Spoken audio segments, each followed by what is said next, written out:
Hi friends, welcome back to the LMK feature. I'm Kaushik. So Karnan படம் release ஆயிருக்கு. Audio ஒரு பெரிய debate and discussion generate பண்ணியிருக்கு. And of course box ஆஃபீஸ்ல ஒரு சரியான ஓப்பனிங். தனுஷ் கரியர்ல number 1 all time day 1 TN கிராஸ்னு சொல்றாங்க. Career best opening for Dhanush in every territory that the film has released. ஒரு பயங்கர சக்ஸஸ்ஃபுல்லான ஓப்பனிங் அண்ட் கண்டென்ட்டாகவும் படம் பெரிய லெவலில் ஜெயிச்சிருச்சு ஆல்ரெடி. ஸோ நான் இந்த படத்துக்கு 5 ஸ்டார்ஸ் கொடுத்துருக்கேன். அதுவுமே நிறைய பேர் எப்படி நீ 5 ஸ்டார்ஸ் கொடுக்கலாம்னா கேட்டிருக்கீங்க ட்விட்டரில் நிறைய trolls and abuses. But still ultimately ஒவ்வொரு ஃபிலிமும் ஒரு பர்சனல் டேஸ்ட் தான். ஒவ்வொருத்தரும் ஒரு படத்தை வந்து ஒரு விதமாக பர்சீவ் பண்ணுவோம். Perception differs, so we can agree to disagree. Majority பார்த்தீங்கன்னா நிறைய மக்களுக்கு படம் பிடிச்சிருக்கு. அதே மாதிரி மீடியா ரிவ்யூஸும் பார்த்தீங்கன்னா 3.5 ஸ்டார் 4 ஸ்டார் எல்லாமே அந்த ரேஞ்சில் தான் இருக்கு. ஸோ ஒரு டோட்டலி ஒரு பாசிட்டிவ் வேவ் தான் ரைட் பண்ணிட்டு இருக்கு. ஸோ இந்த ஒரு உரிமை போராட்டம் இந்த படம். So Dhanush is like the shining light of this community. ஒரு ஆங்கிரி அங்கமான கலக்கியிருக்கார் படத்துல. அதே மாதிரி மாரி செல்வராஜ் இது வெறும் ஒரு ஜாதி படம், ஒரு கம்யூனிட்டி அப்ரைசிங் படம் மாதிரி இல்லாம இது ஒரு சினிமேட்டிக்காகவும் நிறைய ஹைஸ் இருக்கு. ஒரு சினிமேட்டிக்லி பிரில்லியண்டான ஒரு படம், இன்டெலெக்சுவல் கிளாசிக்கான பிரசன்டேஷன் இருக்கு. ஸோ அந்த ஒடுக்கப்பட்ட சமுதாயம் எப்படி அவங்க பேருக்காக கூட போராட வேண்டியிருக்கு, உட்காரத்துக்காக போராடணும், அவங்க பாடி லாங்குவேஜ் போஸ்டர் எல்லாத்துக்குமே போராட வேண்டியிருக்கு, அடிப்படை வசதி ஒரு பஸ் அதுக்காக போராட வேண்டியிருக்கு. இது எல்லாமே ஒரு பேஸ்ட் ஆன real life disturbing incident which happened in the 90s, Kodingalam police riots. So அதான் பேஸ், அதான் இன்ஸ்பிரேஷன் இந்த பர்டிகுலர் படத்துக்கு. இந்த ஒரு வீடியோவில் I'll be talking about how I liked Karnan. So படத்தை 2 தடவை நான் ஃபர்ஸ்ட் டே பார்த்துட்டேன். First day post show in theatre and evening show எஸ்டு தியாகராஜா அகைன். ஸோ உடனே டக்குன்னு ரிவ்யூ போட முடியல. ஸோ இப்போ 2 தடவை படம் பார்த்ததுனால பொறுமையான நிதானமாக ஒரு ரிவ்யூ, ஒரு ஃபிலிம் அப்ரிசியேஷன் வீடியோ மாதிரி போடலான்னு. So first things first, Theni ஈஸ்வரோட வேர்ல்ட் கிளாஸ் சினிமாட்டோகிராஃபி. ஏன்னா எப்பவுமே சினிமாட்டோகிராஃபரும் டேரக்டருக்கும் அந்த ஒரு கெமிஸ்ட்ரி ரொம்ப முக்கியம் ஒரு படத்துல. ஸோ டேரக்டர் நினைக்கிறத வந்து சினிமாட்டோகிராஃபர் வந்து ஸ்க்ரீன்ல ப்ரெசென்ட் பண்ணணும். ஸோ தேனி ஈஸ்வர் வந்து ஒரு பிரில்லியன்ட் ஒர்க் இந்த படத்துல. ஒவ்வொரு சினிமாட்டோகிராஃபருக்குமே ஒவ்வொரு படம் ஒரு டேர்னிங் பாயிண்டா இருக்கும். ஐ திங்க் தேனி ஈஸ்வருக்கு கர்ணன் ஒரு பெரிய டேர்னிங் பாயிண்டா இருக்கும். ஏன்னா ஒரு பிக் ஹீரோ ஃபிலிம், ஒரு பிக் ஸ்கேல் எடுக்கப்பட்ட படம், ஒரு கிராண்டான ஏரியல் ஷாட்ஸ், சிலுவேட் ஷாட்ஸ், அதை தவிர நிறைய அனிமல்ஸ், பேர்ட்ஸ், இன்செக்ட்ஸ்னு சொல்லிட்டு பயங்கர சீனிக்கான ஒரு படம். ரொம்ப ஆர்டிஸ்டிக்கா, ரொம்ப இன்டெலெக்சுவலா, ரொம்ப கிளாஸியா ட்ரீட் பண்ணியிருக்காரு தேனீஸ்வர் இந்த படத்துல. அவரோட டீசர், ட்ரெய்லர், இந்த ஃபுட்டேஜ் எல்லாத்துலயுமே நிறைய அப்ரிசியேஷன் அவருக்கு கிடைச்சது. படத்தை அந்த பிக் ஸ்கிரீன்ல பார்க்கும்போது ஒண்ணுமே அந்த மேக்னிடியூட் நம்மள ஹிட் ஆகுது. It hits as really heart. So Theneeswar கண்டிப்பா first appreciation to him only. மற்றபடியாக போனால் மற்ற அன்சங் ஹீரோஸ் சொல்லுவாங்க, ஜெனரல் டெக்னீஷியன்ஸ்ல எடிட்டர் இந்த படத்துல செல்வா இருக்கு, அப்புறம் art director Ramalingam. It's a very tough film to deal with. Technicians வந்து நிறையவே உழைச்சிருப்பாங்க. அந்த ப்ரெஸ் மீட்ல மாரி செல்வா சொல்லியிருந்தாரு, because is not a very easy director to work with. ரொம்ப டிமாண்டிங்காக இருப்பாராம், டைம் ஸ்கெடியூல்ஸ்லாம் பயங்கரமாக இருக்குமா. ஸோ அதெல்லாமே மேனேஜ் பண்ணி எடிட்டர் செல்வா இருக்கே சூப்பராக பண்ணியிருக்காரு. படம் 2 hours 40 minutes ரன் டைம். ஒரு பெரிய தோய்வுலாம் இல்லை. ஃபர்ஸ்ட் ஹாஃப்ல அங்கங்கே கொஞ்சம் ஒரு லோக்கி ஃபேஸஸ்லாம் இருக்கும், ஒரு லல்ஸ்ன்னு சொல்லலாம். பட் அங்கேயும் அது செகண்ட் டைம் பார்க்கும்போது பெருசாலாம் ஃபீல் ஆகல. அந்த ப்ரீ இன்டர்வல் பஸ்ஸை ராவேஜ் பண்ணுற சீனாக இருக்கும், அப்புறம் இந்த போஸ்ட் இன்டர்வல் போலீஸ் ஸ்டேஷனில் கம்யூனிட்டி ரைஸ் ஆகிற சீனாக இருக்கட்டும், அப்புறம் கிளைமேக்ஸ் இந்த ரைட் சீக்வன்ஸ் எல்லாமே ரொம்ப டஃப்பாக இருந்திருக்கும் ப்ரெசென்ட் பண்ண. Super job by Selva. அதே மாதிரி ராமலிங்கமும் இந்த படத்தை வந்து ஒரு வாழ்வு முறை தான். இந்த ஸ்க்ரீன் வந்து அருமையாக காமிச்சிருக்காங்க. அந்த மக்கள் வாழற இடம், அவங்க அந்த சுற்றி இருக்கிற அவங்க எப்படிலாம் அந்த அனிமல்ஸ் அண்ட் பேர்ட்ஸோட வாழறாங்க, அப்புறமா அவங்க கும்பிடுற கடவுள்கள், அப்புறம் அவங்க செவரில் என்ன மாதிரிலாம் பெயிண்ட் பண்ணுறாங்க, அதே மாதிரி நைட்ல அந்த நைட் சீன்ஸ்லாம் வந்து எப்படி அந்த விஷயத்தை அவர் ப்ரெசென்ட் பண்றாங்கிறதுலாம் ரொம்ப சூப்பரா இருந்துச்சு. ஸோ ராமலிங்கம் அண்ட் செல்வா அவங்களுக்குமே ஹேட்ஸ் ஆஃப், வண்டர்ஃபுல் ஒர்க். அதபடியா சந்தோஷ் நாராயணன் ப்ரீ ரிலீஸே அவர் பாட்டுனால இந்த படத்துக்கு ஒரு பெரிய ஹைப் ஜென்ரேட் ஆச்சு. அது கண்டா வர சொல்லுங்க இருக்கட்டும், உற்றாதீங்க எப்போ, தட்டான் எல்லா பாட்டுமே சார்ட் பஸ்டரா இருந்துச்சு. அப்புறம் அந்த Karnan theme, goose bumps inducing theme, அது சூப்பர் சாங்ஸ் நம்ம நல்லபடியாக யூஸ் பண்ணியிருக்காங்க. படம் ஸ்டார்டிங்லேயே கண்டா வர சொல்லுங்க வருது, ஒரு பயங்கரமான ஒரு எலிவேஷன், பயங்கரமான ரைஸ் படத்துக்கு நம்ம உள்ள போகும்போது. செகண்ட் ஹாஃப்ல இந்த உற்றாதீங்க எப்போ வருது, ஒரு வார் கிரை மாதிரியான ஒரு சாங் அந்த கம்யூனிட்டிக்கு. அந்த பாட்டு ஒண்ணுதான் பாத்தீங்கன்னா கொஞ்சம் அந்த ஃபோக் மில்லியை விட்டு வெளில இருக்கிற ஒரு ஜானர். அது ரீ ரெக்கார்டிங்ல எப்பவுமே சந்தோஷ் தான் great job in many epic films. கன்சிஸ்டண்டா இந்த மாதிரி எபிக் ஃபிலிம்ஸ் அவர் கையில அமையுது. அவரும் he does complete justice to them. So Tamil சினிமாவில் ரொம்ப முக்கியமான ஒரு ஆளுமையாக இருக்காரு இன்னைக்கு.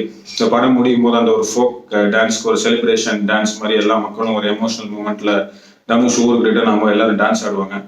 அந்த மியூசிக் அப்படியே மனசுல நிற்கும். அவ்வளோ அருமையான ஒரு ஆத்தென்டிக் ஃபோக் சவுண்டு. அதே மாதிரி அவர் அந்த ஃபிஷ்ஷை வந்து சாப் பண்ற சீனா இருக்கட்டும், அந்த ஸ்வோட கையில பிடிக்கிற சீனா இருக்கட்டும், இந்த கர்ணன் தீம் வரும்போது எல்லாமே கூஸ் பம்ப்ஸ் தான். சந்தோஷ் நாராயணன் அனதர் 6 அடிச்சிருக்காரு இந்த படத்துல. அடுத்தபடி போனோம்னா support characters. So Karnan is not just about Dhanush. எக்கச்சக்கமான சப்போர்ட் கேரக்டர்ஸ் இருக்காங்க. லால் ஒரு முக்கியமான கேரக்டர். இப்படி போன வாரத்தில் சுல்தான்ல வந்து ஒரு பாகுபலி மாதிரி கார்த்தி சொல்லியிருந்தாரு. இந்த படத்தை பார்க்கும்போது பருத்திவீரன்ல வர சித்தப்பு கேரக்டர் மாதிரின்னு சொல்லலாம். அருமையான ஒரு character. He travels through out Karnan ஒரு ஆர்மியில ஒரு முக்கியமான மெம்பரால் ஆள் இருக்காரு. கிளைமேக்ஸ்ல அவருக்கு நடக்கிற விஷயம் இட் ரியலி பிரேக் அவர் ஹார்ட். அதுக்கப்புறமா படம் முடியும் போது அந்த செவரில் அவர் மூஞ்சியை பார்க்கும்போது ஒரு பயங்கரமான ஒரு நிறைவான ஃபினிஷா இருக்கும். லால் ஒரு முக்கியமான சப்போர்ட் கேரக்டர். அதே மாதிரி யோகி பாபு இந்த படத்துல வந்து காமெடிங்கன்னா எதுவுமே கிடையாது, ரொம்ப சீரியஸான கேரக்டர் தான். சில சீன்லாம் தனுஷோட ஒரு வந்து பயங்கரமான கான்ஃபிளிக்ட், ஒரு சண்டெல்லாம் கூட இருக்கும். அப்புறமா செகண்ட் ஹாஃப்ல அந்த கேரக்டர் எப்படி இந்த he also becomes part of Karnan's army, அதெல்லாம் ரொம்ப பியூட்டிஃபுல்லா ஒர்க் அவுட் இருக்கு. அப்போ Lakshmi Priya Chandramouli playing Dhanush elder sister, அவங்க ரொம்ப ஸ்ட்ராங்கான ரோல். ஒரு அன்மேரிட் உமனா என் தம்பி வந்து தானா சம்பாதிக்கிற வரைக்கும் நான் அந்த வீட்டை விட்டு போக மாட்டேன்னு சொல்லிட்டு ஒரு கௌரவமா ஒரு head strong woman. Beautiful performance by Lakshmi Priya. அதே மாதிரி கௌரி, ராஜேஷா விஜய் இந்த ஹீரோயின். மினிமல் சீன்ஸ் தான், பட் நல்லபடியா they fit in to that milieu. அதே மாதிரி பூர்வம் actress was acted as Dhanush mother, இவங்களாம் ரொம்ப நல்லா பண்ணியிருக்காங்க. அதே மாதிரி மற்ற ஆக்டர்ஸும் இருக்காங்க. கர்ணன் ஒரு ஆர்மியில ஒரு ஊர் மக்கள் யாரும் நடிச்சிருக்காங்க. பாட்டி, தாத்தா, ஒரு சின்ன பையன் ஹார்ஸை வச்சுட்டு கலக்குவான். அவனும் அந்த ஸ்டோரியோட அப்படியே டிராவல் பண்ணோம். அந்த கிளைமேக்ஸ் இந்த ரைட் சீன்லாம் அவன் குதிரை எடுத்துட்டு போகும்போது தியேட்டர்ல விசில் பறக்குது. அதே ஒரு குதிரையில வந்து தனுஷ் சார் திருப்பி ரிட்டர்ன் ஆகும்போதும் பிச்சுட்டு போகுது விசில்லாம் தியேட்டர்ல. இதோட மற்ற சில நோன் ஃபேஸஸும் இருக்காங்க. லைக் ஜிஎம் குமார், சண்முகராஜன், இவங்களாம் அந்த ஊர் பெரியவங்க மாதிரி. இவங்க எல்லாமே ஒரு part of Karnan army, Karnan பாய்ஸ்ன்னு சொல்லலாம். போன வாரம் சுல்தான் பாய்ஸ், நம்ம இது கர்ணன் பாய்ஸ் இவங்கலாம். அதே மாதிரி ஆப்போசிட் சைட்ல நட்டி இருக்காரு, ஒரு பயங்கரமான ரோல். ஒரு போலீஸ் ஃபோர்ஸ்ல ஒரு ஹை ஹேண்டட் போலீஸ் ஆஃபீஸர், ஒரு ஈகோயிஸ்டிக் போலீஸ் ஆஃபீஸர், ரொம்ப கௌரவம், ரொம்ப மரியாதை எதிர்பார்க்க ஒரு police officer. Is the lead villain. கிளைமேக்ஸ்ல வந்து அவர் தனுஷோட ஃபேஸ் ஆஃப் பண்ற சீனு, அவருக்கு நடக்கிற விஷயம் போது க்ரௌட் அவ்வளோ இன்வால்வா இருக்கு. அப்படி கத்துறாங்க, லிட்டரலி கதறாங்க. ஸோ நட்டிக்கு வந்து ஒரு பயங்கர மைல் ஸ்டோன் பெர்ஃபார்மன்ஸ். சதுரங்க வீட்டில் ஹீரோவா கலக்கிருந்தாரு, இதுல வந்து வில்லனா வந்து மிரட்டி இருக்காரு. ஸோ இந்த சப்போர்ட் கேரக்டர்ஸ்லாம் very very integral part of Karnan. It's not just hero based film. அதுபடி கர்ணன்ல கன்சிஸ்டன்டா இந்த cinematic highs and cinematic magic இருந்துனே இருக்கும். ஸோ இது ஒரு சாதாரண ஒரு கம்யூனிட்டி பேஸ்ட் ஃபிலிம், ஒரு ஜாதி பேஸ்ட் ஃபிலிம் சொல்லிட முடியாது. ஏன்னா அந்த சினிமாட்டிக் கிராஃப்ட் ரொம்ப ஸ்ட்ராங்கா இருக்கு மாரி செல்வராஜ் கிட்ட. He understands how to present a big hero. அந்த மாஸ் எலிவேஷனும் கொடுக்குறாரு. அதே மாதிரி மெட்டஃபாரிக்கலி சிம்பாலிக்லியும் படத்துல நிறைய விஷயங்கள் கிளாஸியா வச்சிருக்காரு. அனிமல்ஸ், பேர்ட்ஸ், இன்செக்ட்ஸ்லாம் வச்சு இவ்வளோ எக்ஸ்டென்சிவா வந்து யாருமே படம் பண்ணதுலன்னு நினைக்கிறேன். இந்த மாதிரி சினிமாட்டிக்கா படம் ரொம்ப ஸ்ட்ராங்கா இருக்கு. அண்ட் சினிமாட்டிக் ஹைஸ் ரொம்ப நிறைய இருக்கு இந்த படத்துல. ஓப்பனிங் சீன் நான் சொன்ன மாதிரி கண்டா வர சொல்லுங்க, பெரிய ஹை. தனுஷ் இன்ட்ரோலாம் பார்த்தீங்கன்னா சிவாஜில ரஜினி சார் இன்ட்ரோ அளவுக்கு ஒரு பயங்கரமான ஒரு மாஸ் எலிவேஷனோட இருக்கும். அதே மாதிரி ப்ரீ இன்டர்வல் சீன்ல அந்த பஸ்ஸை உடைக்கிற சீனா இருக்கும், post interval police station scene, அப்புறம் கிளைமேக்ஸ் அந்த ரைட் சீன்ல வந்து எப்படி தனுஷ் ரீஎன்டர் ஆகிற எல்லாமே நிறைய ஹைஸ் இருக்கு. ஸோ மேஜிக்கல் இதுதான். ஸோ நீங்க தியேட்டர்ல பார்க்கும்போது will be like totally gripped and totally engrossed with the film. அடுத்தபடியா இந்த படத்துல வந்து படம் ஸ்டார்டிங்லேயே அந்த கண்டா வர சொல்லுங்க பாட்டு வரும்னு சொன்னேன். அதுல இந்த சிஸ்டர் கேரக்டர், ஒரு யங் சிஸ்டர், ஒரு சின்ன பொண்ணு ரோட்ல வந்து அடிபட்டு வந்திருக்கும். அப்படிதான் படமே ஸ்டார்ட் ஆகும்.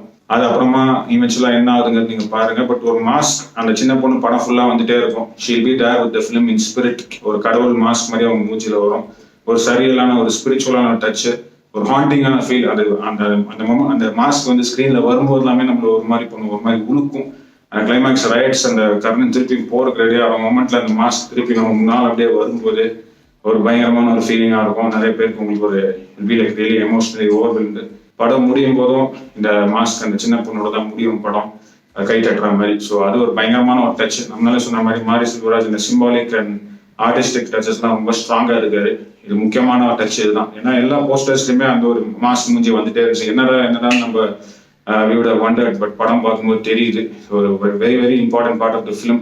தனுஷ் கர்ணனா எந்த அளவுக்கு முக்கியமோ அதே மாதிரி இந்த மாஸ்க், இந்த பொண்ணும் ரொம்ப ரொம்ப முக்கியம் இந்த படத்துக்கு. ஸோ அந்த டச்சுக்கு hats off to the team.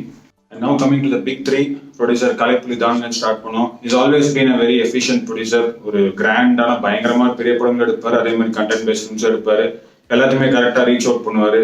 Is equally committed and dedicated to every film. So ஆடி தனுஷோட அசுரன் ஒரு மைல் ஸ்டோன் ஃபிலிம் பிரசென்ட் பண்ணிருக்காரு. இப்போ Karnan is another milestone film. So hats off to his conviction to bring the film to the big screens first. ஏன்னா director ஓடிடியில் release ஆயிருந்தா இந்த அளவுக்கு அந்த ஒரு பிரம்மாண்டம், அந்த ஒரு ஃபீலிங் நம்மளுக்கு வந்திருக்காரு. ஸோ தியேட்டர்ல கிராண்ட் ஸ்கிரீன்ல, அந்த பிக் ஸ்கிரீன்ல எக்ஸ்பீரியன்ஸ் பண்ணும்போது தான் அது ஒரு முழுமை நம்மளுக்கு அடையுது. ஸோ தானு சார் ஹேட்ஸ் ஆஃப். படம் வந்து not a single tacky frame, சூப்பரா இருக்கு. எப்பவுமே அவர் படங்கள் இந்த குவாலிட்டி பிரம்மாண்டம் இருக்கும். Karnan is no exception. So அடுத்தபடியாக போனோம் மாரி செல்வராஜ். ஆல்ரெடி நிறைய சொல்லியாச்சு அவரை பத்தி.